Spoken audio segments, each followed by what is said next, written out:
All right, guys, let's check out this Revolver AD5.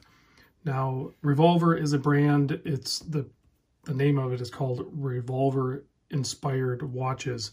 So Dan over there reached out to me, asked if I wanted to check out the new AD5. I said, absolutely. I've been meaning to actually check out the Revolver brand because, like a lot of you guys, I'm actually a firearm enthusiast as well.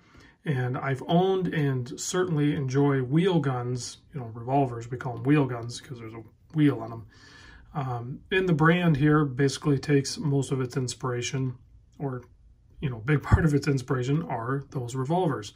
So, and I'll put a link in the description to the brand website, and you'll check out some other watches there.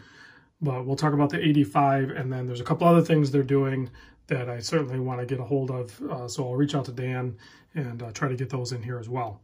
So this guy here is a 44. Well, they wrote 44, but I kind of measure. It's a little tricky to measure some of these cases. I don't know if you guys realize that, but because there's so many different angles and everything. But it's a 44 millimeter case. I measure a little bit over 44, maybe closer to 44 and a half, but we'll just call it a 44 anyway. 51 millimeter lug tip to lug tip here. You can see nice angle turn downs on those lugs, and 13.5 millimeter thick. You have a sapphire crystal anti-reflective coating on the underside, 22 millimeter lug width here. And you can see on this one, it is a full metal bezel. It's not an insert or anything. It's actually a full milled out metal bezel, 120 click, easy to operate, nice clicks to it. And it lines up. So C3 loom, heavy oversized pip there, and then C3 loom on the sandwich dial and the printing and on the hands and all that. So we'll do a loom shot at the end. It's very good. It's a very good application of C3 loom. Using the Seiko Nh35 movement, you can see with a display case back there and kind of an oversized window. That's kind of nice. Some printing there on the screw down case back. Some information there. You have a screw down crown. I didn't measure the crown. I still haven't gotten in the routine of measuring the crown, but this has got to be, well, this would be a measure there. Wow, it's like an 8 millimeter crown if you go to the extremities. So super easy to operate. Excellent thread on this. Very good gaskets. It's a 300 meter depth watch. Nice little pop to it. Of course, you're going to be able to hack and hand wind and all that stuff, and then adjust your time however you want to do it. Go ahead and push it in, screw it right in, super easy, no hang-ups there. I didn't even back thread it. So you can see 22 millimeter, kind of a, I think Isoframe is actually a brand, but it's kind of the same style. It's a different brand for this strap. Actually has quick release tabs on there in stainless hardware for the tang and buckle there, but rubber keepers, which I actually kind of prefer. I hate having the underside of my wrist be metal and rubbing on things. So you can see a nice date cut out there, 6. If we zoom in on this dial, you're going to see layers on layers on layers. So you have, of course, the C3 loom layer underneath all of that, and then you have a relief cut black dial with some other printing on there, of course, with the brand name, and then you have that wheel gun inspired disc in the center with the 5 cutouts for your, I don't know, what's it called, 357 Magnum or something, I don't know. Well, you know what, I don't even know what the 85 is. So he names these after a certain, whatever he gets inspired from. So, and then you also have some inspiration also on the screw down crown, which kind of makes perfect traction. Like, you don't need all the coin edge and stuff like that. There's tons of traction on this.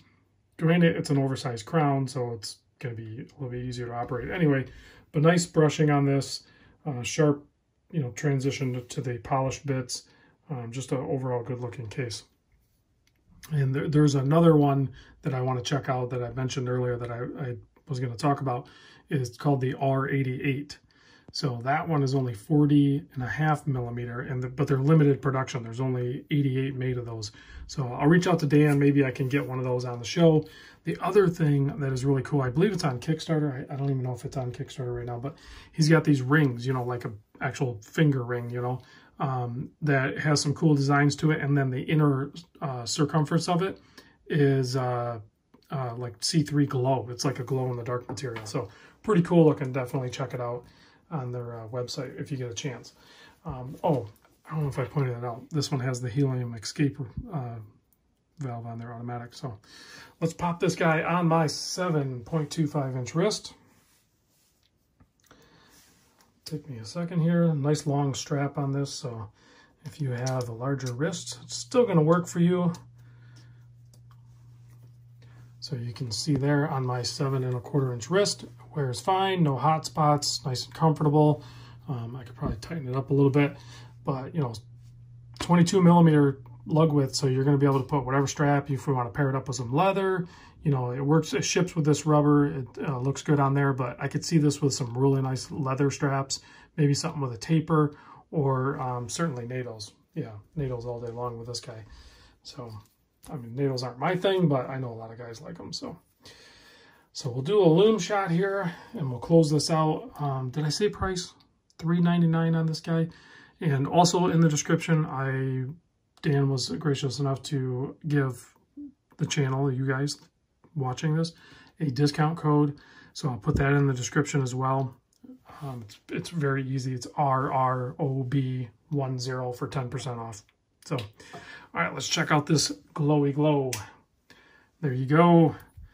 It's very cool. I like the relief cutout style on these sandwich dials because it just illuminates the whole thing. Now you still have, you know, the little pips that are illuminated, but the dominating lume is the cutouts, the hour, minute, and certainly oversized pip. And if you, well, you can clearly see it. I'm looking on the viewfinder. You can see the branding, RVLVR is also loomed. So fun little details. So, and I know Dan did a really good job on this. He spec'd out the materials the way he wanted them. You know, he's got the metal spacer even for the movement and everything. So it's a robust watch, guys. Thanks for watching. Thanks, Dan, for sending this guy in. And I'll catch you guys on the next video.